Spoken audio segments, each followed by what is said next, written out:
मासूम बच्ची अपनी माँ का मोबाइल फोन देखने लगी। उसके आंखों के सामने एक ऐसा सच खुला जिसने उसके पूरे परिवार की जिंदगी उजाड़ दी। एक ऐसा सच जिसमें एक पत्नी का पराया प्रेम, मासूम बच्ची की मासूमियत और एक बेकसूर पति की बेरहमी से हत्या सब कुछ शामिल है। और फिर शुरू हुई एक ऐसी साजिश जिसमें प्यार नहीं, सिर्फ धोखा था। शादी नहीं, बस दिखावा था। और एक दिन एक पति की लाश जमीन में दफन मिलती है। गुरुग्राम के उद्योग विहार की ये कहानी किसी फिल्म स्क्रिप्ट से कम नहीं है। 10 साल की एक मासूम बच्ची अपनी माँ का फोन इस्तेमाल कर रही थी। फोन की गैलरी में उसने जो देखा वो उसका बचपन, उसका भरोसा सब कुछ तोड़ गया। 10 साल की एक बच्ची अपनी माँ का फोन यूज कर रही है जब उसने गैलरी में कुछ ऐसा देखा कि उसके पैरों तले जमीन खिसक गई।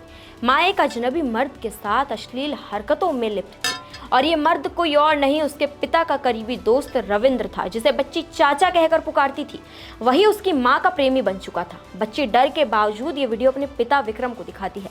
पिता को पहले से शक था पर वो चुप था, समाज के डर से, आरोपों के डर से। लेकिन अब सब कुछ साफ हो चुका था और यही सच उसकी मौत की वजह बन गया। अब यहाँ से शुरू होती है एक और डरावनी स्क्रिप्ट। सोनी यानी कि पत्नी डर गई, प्रेमी रविंद्र को फोन करती है और दोनों ने मिलकर बना डाली हत्या की योजना। पत्नी सोनी डर जाती है कि उसका राज खुल गया है, रविंद्र को खबर देती है और दोनों मिलकर पति विक्रम को रास्ते से हटाने का प्लान बनाते हैं।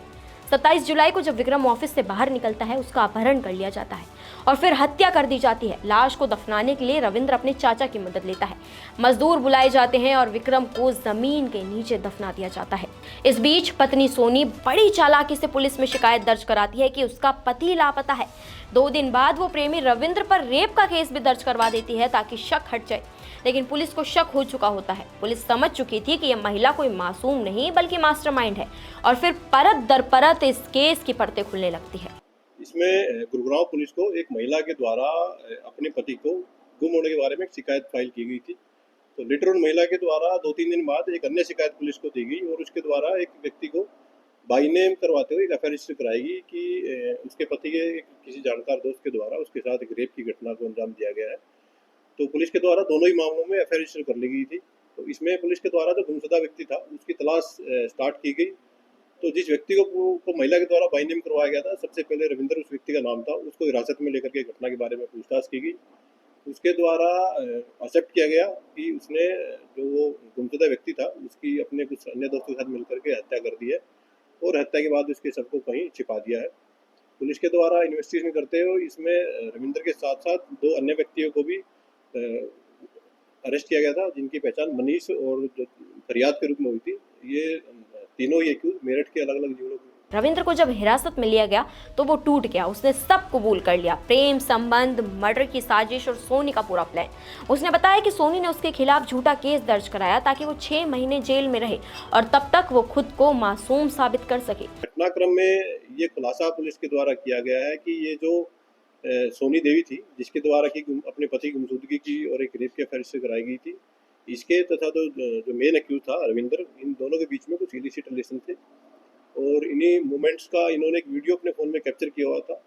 जो मृतक था उसकी 13 वर्षीय बेटी के द्वारा वो वीडियो देख लिया गया और उसके बारे में अपने पिता को बताया गया।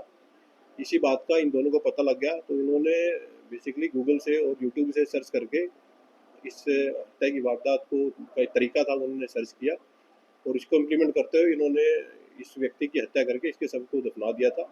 तो इस पूरे घटनाक्रम में जिन जिन लोगों की संलिप्तता थी उन सभी को पुलिस के द्वारा फिलहाल तक अरेस्ट कर लिया गया है। जो भी कोई अन्य व्यक्ति होगा उसके खिलाफ भी पुलिस कार्रवाई करेगी। जो शव था पुलिस के द्वारा उसको रिकवर करके उसका पोस्टमार्टम करवाया जा रहा है। तो बेसिकली घटना में मृतक व्यक्ति की पत्नी, उसका प्रेमी और उसके साथ जो अन्य 3 व्यक्ति शामिल थे उन सभी को पुलिस के द्वारा अरेस्ट कर लिया गया। और सबसे चौंकाने वाली बात यह है कि ये पूरा मर्डर प्लान यूट्यूब पर क्राइम वीडियो और दृश्यम मूवी देखकर बनाया गया था। यानी आज का क्राइम अब सिर्फ हथियारों से नहीं, दिमाग से भी हो रहा है और वो दिमाग किसी फिल्मी कहानी से भी प्रेरित हो सकता है। अब सवाल ये नहीं कि कौन दोषी है, वो तो सामने आ चुका है। सवाल है हम कहाँ जा रहे हैं। सोचिए, एक एक्स्ट्रा मैरिटल अफेयर, एक मासूम बच्ची का देखा गया वीडियो और एक बेकसूर पति की हत्या। क्या वाकई एक्स्ट्रा मैरिटल अफेयर इतने आम हो चुके हैं कि एक मासूम बच्ची की नजरें भी उन्हें पकड़ ले? क्या रिश्तों का भरोसा इतना खोखला हो चुका है कि शक एक जान ले ले? अब सवाल ये है, क्या समाज की सोच गिरी है या इंसान खुद गिर चुका है? फिलहाल इस मामले पर आपकी क्या राय है? एक्स्ट्रा मैरिटल अफेयर को लेकर आपका क्या मानना है? कमेंट सेक्शन में हमें जरूर बताएं। नमस्कार, मैं हूं मानक गुप्ता। अगर आपको हमारा ये वीडियो पसंद आया हो तो इसे लाइक और शेयर जरूर करें और हाँ, हमें सब्सक्राइब और फॉलो करना ना भूलें ताकि आप देश और दुनिया की कोई खबर मिस ना करें। तो जुड़े रहिए हमारे साथ और देखते रहिए न्यूज़ 24।